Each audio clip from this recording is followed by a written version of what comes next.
When I started playing Helldivers 2 in early 2025, I was familiar with some of the lore and buzz around the game, but I didn't expect that I'd discover more about the multiplayer co-op gaming experience and why it's so popular.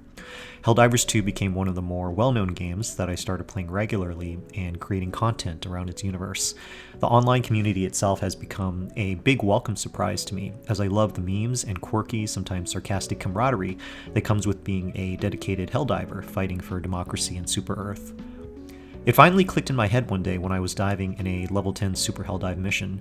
My squad did not successfully achieve the mission, we failed, but it still felt good, even though the enemy Terminid bugs had wiped all of us out and were still tearing away at our limp, lifeless bodies on the stark, planetary terrain of the mission level. We had been in the trenches together, fighting valiantly, and now we had shared experiences.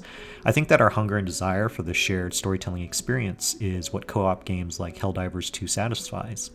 We're missing that shared experience in a lot of popular entertainment. We used to go to Marvel movies to not miss out on the latest heroic saga. Star Wars, Harry Potter, Game of Thrones, you can name all these movie franchises or shows that appeal to many demographics in the audience.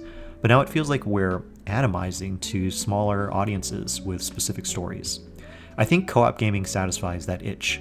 We may not have one singular co-op game that everyone plays, but the co-op games that are out there now are bringing friends and families together over a shared storytelling adventure.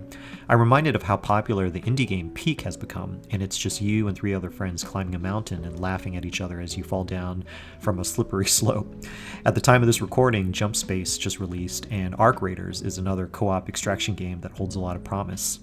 My guess is that there's something deep inside of us as humans that feels a higher sense of accomplishment, pleasure, and transcendent experience beyond ourselves when we work together. Some of the greatest stories ever written are about the themes of self-sacrifice and laying down your life for others. I get that with Helldivers 2 when I'm diving into a mission that is in progress and doing my best to help the squad achieve the mission objectives, even at the cost of my own life. Memories are made in ridiculous moments in Peak when someone slips and takes a hilarious fall down the mountain, or they fly through the air after being launched by an explosive fruit hanging from a bush.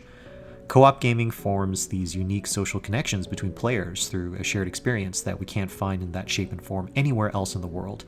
So this kind of gaming appeals to our imagination, inspiring us to be more than perhaps what we are capable of in our daily lives, whether it's as superheroes or as dedicated space military soldiers fighting an intergalactic war. Communities are formed and we find deeper emotional connections that transcend borders and demographic boundaries.